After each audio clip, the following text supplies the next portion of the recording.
Прераждането на Локомотив София започна. Червено-черните стартираха своето участие в А окръжна футболна група. Тимът на Антон Велков ще играе в четвъртият ни ешелон, въпреки че само преди няколко месеца взе бронзовите медали в елита. Железничарите вече са в сигурни ръце. Поне така мислят феновете, които застанаха твърдо зад новото ръководство в лицето на Иван Василев и Бойчо Величков. Дуото пое клуба през лятото, за да го извади от тинята на аматьорския футбол, да съживи занемарената школа и не на последно място да модернизира вехтата база. Моите лични амбиции в момента е да си оправиме дома. Това са ми личните амбиции, от тук тръгвам.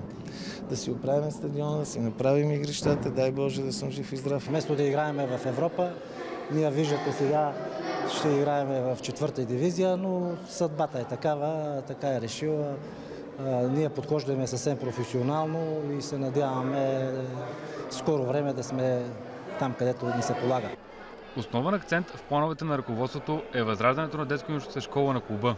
Аз го казах от самото начало, че съм обърнат към една от най-добрите детско-юношески школи в нашата страна и цялото внимание в момента ми е насочено към тях, към момента. Започнахме нов терен, на помощния терен, който ще бъде по съвсем модерна технология и края на март се надяваме, началото на април, вече да почват децата да играят на него.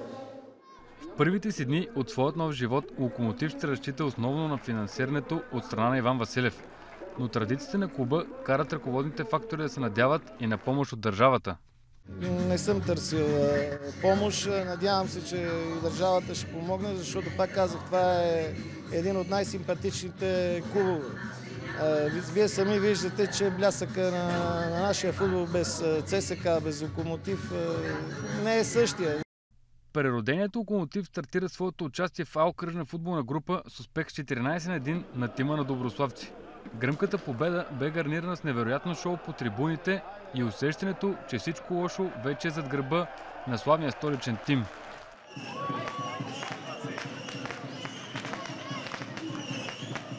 Локомотив, ако ще да играе в 6-та А окръжна, аз ще съм цял живот от Локомотив.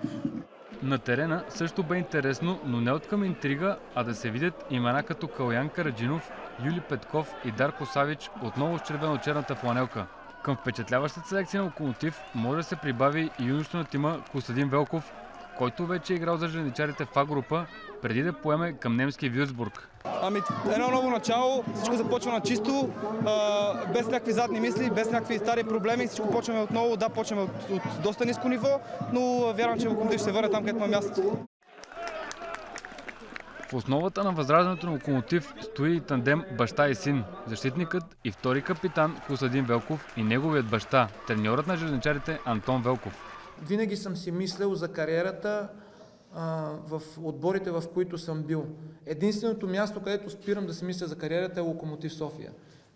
За мен този отбор никога не може да бъде А окръжна, макар че де-факто е така, защото този отбор е моя дом, дома на толкова футболисти, такива хора са минали от тук, така че ние не можем да се пренизяваме с факта, че сме в А окръжна. И единственото нещо да го докажеш е да дойдеш и да работиш в аматьорския футбол по абсолютно професионален начин.